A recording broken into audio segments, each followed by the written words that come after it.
शर्म आनी चाहिए इन मुसलमानों को। शर्म शर्म का मुकाम है। अरीबा जी, अभी ओवैसी साहब आए तो उन्होंने कहा था कि हिंदुस्तान में जहाँ कहीं पर भी जुल्म होता है वो खड़े होते हैं। खड़े नहीं होते, सिर्फ उनकी जुबान चलती है। 4.5 साल से शिफा भाई जेल में है। आए ओवैसी साहब ओखला झांके आके, और अब इम्तियाज जलील और ओवैसी साहब ओखला आते हैं उन सभाएं करने के लिए। तो उमर खालिद के घर गए, शर्जील इमाम के घर गए, मीरान हैदर के घर गए, जितने पॉलिटिकल प्रिजनर्स हैं उनके घर गए।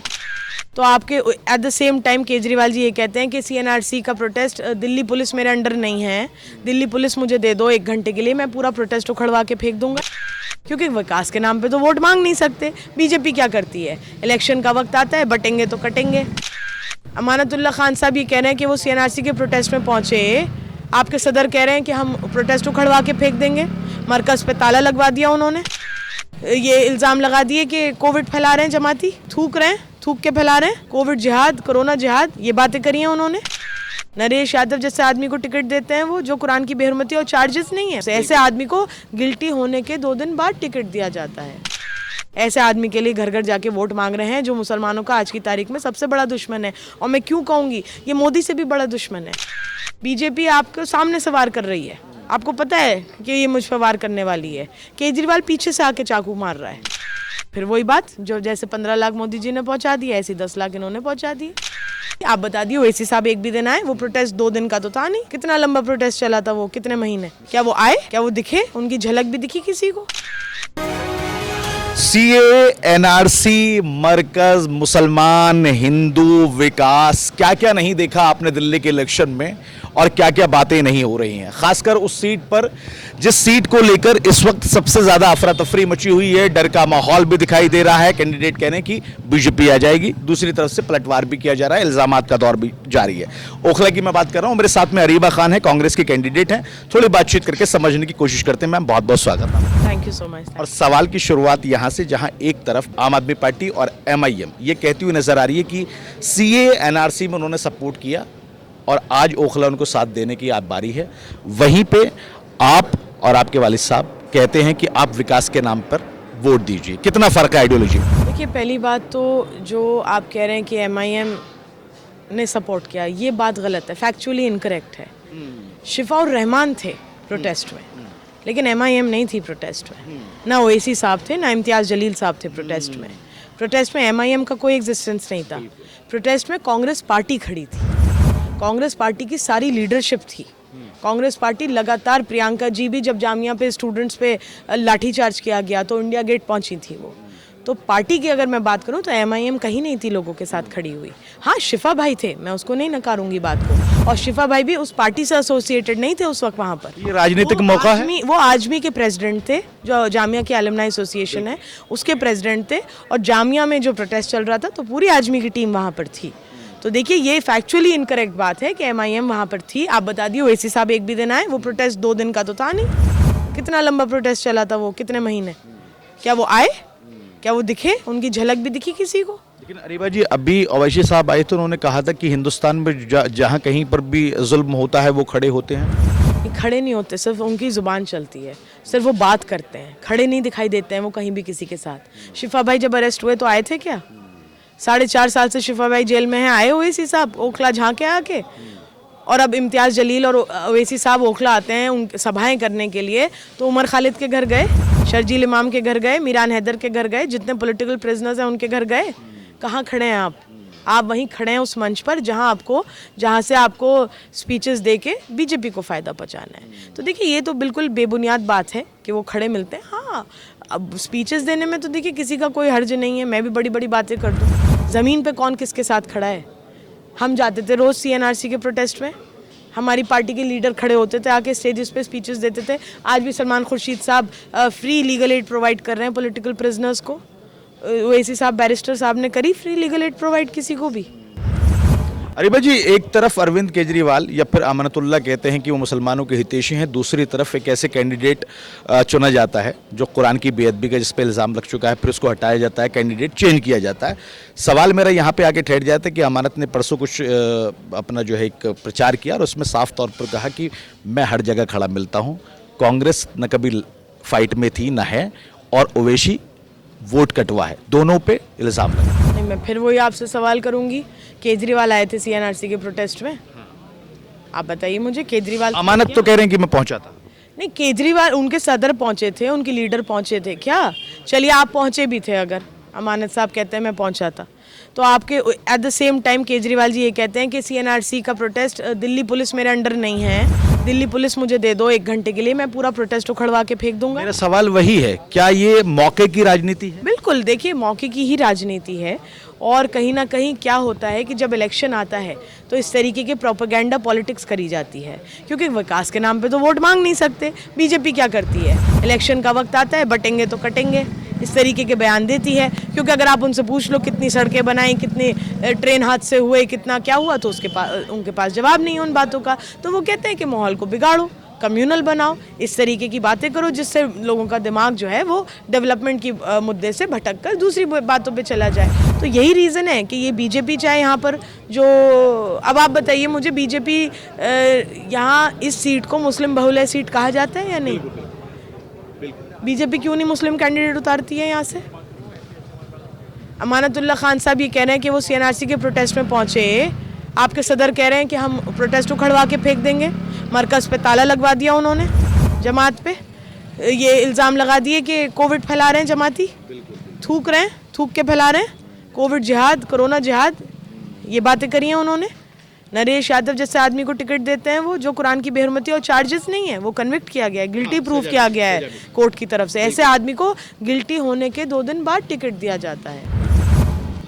तो जिस तरीके की आइडियोलॉजी केजरीवाल फॉलो करते हैं, शर्म आनी चाहिए इन मुसलमानों को, शर्म का मुकाम है इन विधायकों के लिए कि सत्ता की कुर्सी का लालच इस कदर है कि अपना ईमान बेच चुके हैं ये लोग।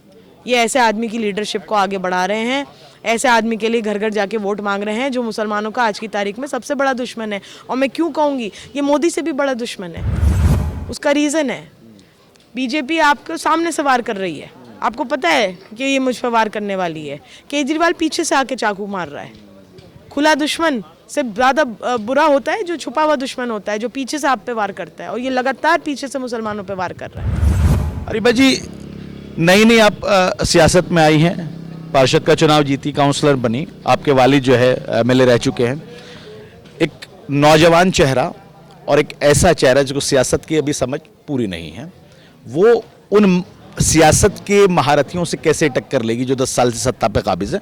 अमानतुल्लाह की बात कर रहा हूँ, या फिर जिनके नेता जिन अरविंद केजरीवाल लगातार जो है सत्ता को बदलने की और सत्ता को जो है इधर से उधर करने की कुव्वत रखते हैं और बातें करते हैं। देखिए, मैं पहले आपको ये बता दूं, मैं एक बहुत ही स्ट्रॉन्ग पॉलिटिकल फैमिली से आती हूँ और हमारे घर में कई लोग रिप्रेजेंटेड रहे हैं। दूसरी बात, जो आप कह रहे हैं कि ऐसे आदमी को कैसे आप टक्कर देंगी, तो ये आदमी जो हैं, जो अमानतुल्लाह खान साहब हैं, वो आम आदमी पार्टी की हवा में जीते हुए लोग हैं। इनके अपने बुनियादी वोट एक बार 308 लेके गए थे ये, और एक बार 2 या 2,500 लेके गए थे। ये इनका अपना बुनियादी वोट था जो ये लेके गए थे। तो ये कहाँ स्टैंड करते हैं ये भी जाहिर है, ये तो एक हवा में जीते हुए लोग हैं। इनकी अपनी ग्राउंड रियलिटी 308 है और 2000 है। तो देखिए, हवा तो चलती है, हवा में तो क्या क्या नहीं हो जाता है। बड़े बड़े सीनियर लीडर्स भी अपनी जीत दर्ज नहीं कर पाए क्योंकि एक हवा थी, और कहीं ना कहीं मुझे लगता है हवा भी ठीक थी। आप जब तक किसी को मौका नहीं देते हैं, आप परख नहीं सकते उस आदमी को। आपने मौका दिया, एक बार नहीं 2 बार लोगों ने मौका दिया, और जिस तरीके से मायूसी का सामना करना पड़ा वो भी आपके सामने है। दूसरी बात, जिस तरीके से केजरीवाल जी एग्जिस्टेंस में आए हैं, वो तो एक ऐसे आंदोलन से एग्जिस्टेंस में आए हैं जिसकी सारी बैकिंग बीजेपी की थी। जो अन्ना आंदोलन चला था, जिन्होंने कांग्रेस के खिलाफ आंदोलन से शुरुआत करी थी और बिल्कुल नॉन पॉलिटिकल लोग बन के शुरुआत करी थी कि हम कभी पॉलिटिक्स में नहीं आएंगे, हम तो आम आदमी हैं। आज वो लग्जरी कार्स में ट्रैवल कर रहे हैं, शीश महल में बैठे हुए हैं। आज उन्होंने वो सांप की तरह जो केचुली बदल लेते हैं, वो उनका आलम हो गया है। और वो किस बुनियाद पर हुआ? बीजेपी की बैकिंग पे। वो आंदोलन सिर्फ और सिर्फ बीजेपी की बैकिंग पे चल रहा था। और जो जेन्युइन लोग थे उस आंदोलन के, आज कोई भी आपको खड़ा दिखता है केजरीवाल के साथ?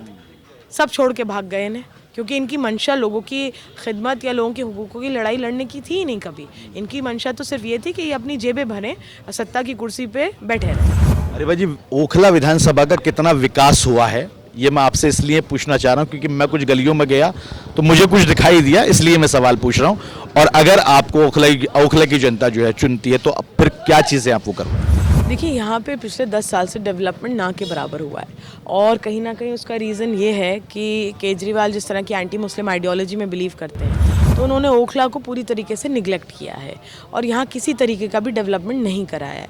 और दूसरी बात यह है जो हमारे विधायक जी हैं वो तो उनको मैंने टेम्प्रेरी विधायक का खिताब दिया हुआ है। वो 5 साल में 4.5 साल तो वो गायब रहते हैं और बल्कि 10 साल की अगर मैं उनके टर्म की बात करूँ तो वो 8 साल तो गायब रहे।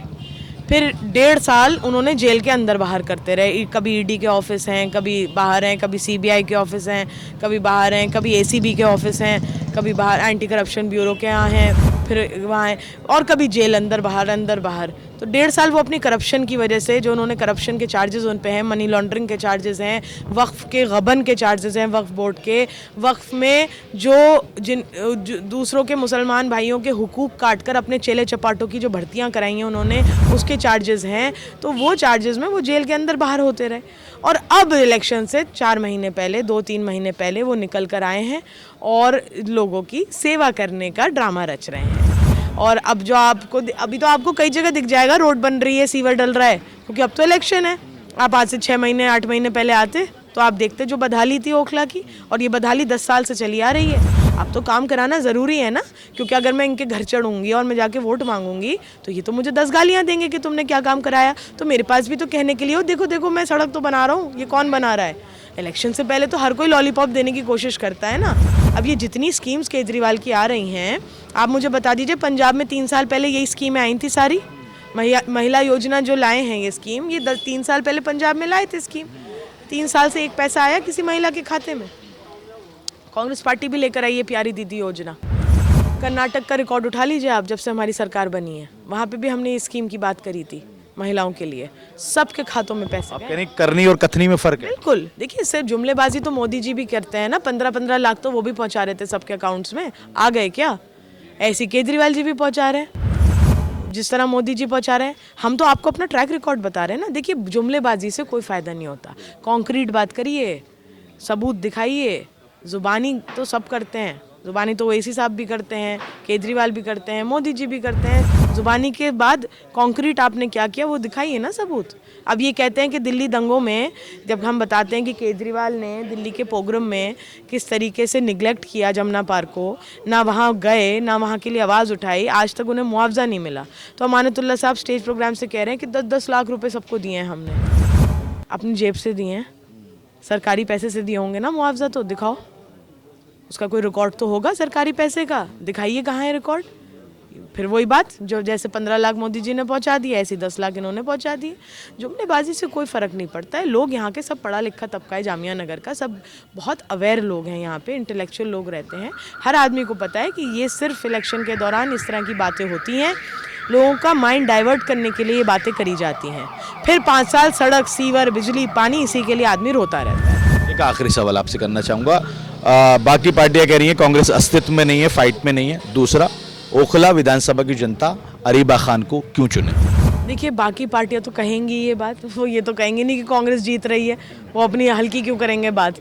तो बाकी पार्टियां क्या कह रही हैं मुझे उससे फ़र्क नहीं पड़ता। हाँ, मुझे इससे फ़र्क पड़ता है कि आवाम हमें किस तरह रिस्पॉन्ड कर रही है। और अल्लाह का शुक्र है, जब से हम लोगों ने अपनी कैंपेनिंग स्टार्ट करी है बहुत कम वक्त में ही आवाम ने भरपूर मोहब्बत और सपोर्ट दिखाई है हमारे लिए।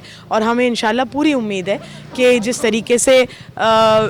तरीके से शीला जी की दिल्ली थी, जो लोग याद कर रहे हैं आज भी कि शीला जी के टाइम पे इतना काम हुआ करता था, और जिस तरीके से हमारे वालिद साहब ने हमेशा यहाँ पे खिदमत करी, सिर्फ डेवलपमेंट की बुनियाद पे नहीं, कौम की लड़ाई लड़ी, 10 बार जेल गए, महीनों महीनों जेल रहे। हम एज अ फैमिली कितना परेशान रहते थे कि वो जेल में होते थे, लेकिन कौम की लड़ाई लड़ते थे। हमें अफसोस नहीं होता था कि ठीक है जेल में है, कौम के लिए हैं, हक की लड़ाई लड़ रहे हैं, लोगों के हुकूकों के लिए लड़ाई लड़ रहे हैं। मुझे भी बहुत प्राउड फील होता था कि मैं ऐसे आदमी की बेटी हूँ कि जिसने अपनी जान की फ़िक्र करे बिना और अपनी फैमिली की फ़िक्र करे बिना कौम की लड़ाई लगातार लड़ी है। तो देखिए अल्लाह का शुक्र है, लोग पूरी तरीके से हमारे सपोर्ट में हैं। लोग उन बातों को आज भी याद करते हैं, और कहीं ना कहीं 10 साल में जो मायूसी मिली है, तो फिर से बहुत उम्मीद भरी नज़रों से हमारी तरफ देख रहे हैं कि इंशाल्लाह हम लोग आएंगे मजबूती से, और हम इलाके का डेवलपमेंट भी कराएंगे और यहाँ के हुकूकों की लड़ाई भी लड़ेंगे। बहुत शुक्रिया अरीबा जी, बहुत शुक्रिया। अरीबा खान थी हमारे साथ में, ओखला से कैंडिडेट कांग्रेस की। अब देखना होगा कि ओखला की जनता किन मुद्दों पर जो है वोट देती है और फिर किसको चुनती है। नाव नोएडा के लिए अफी हिंदुस्तानी।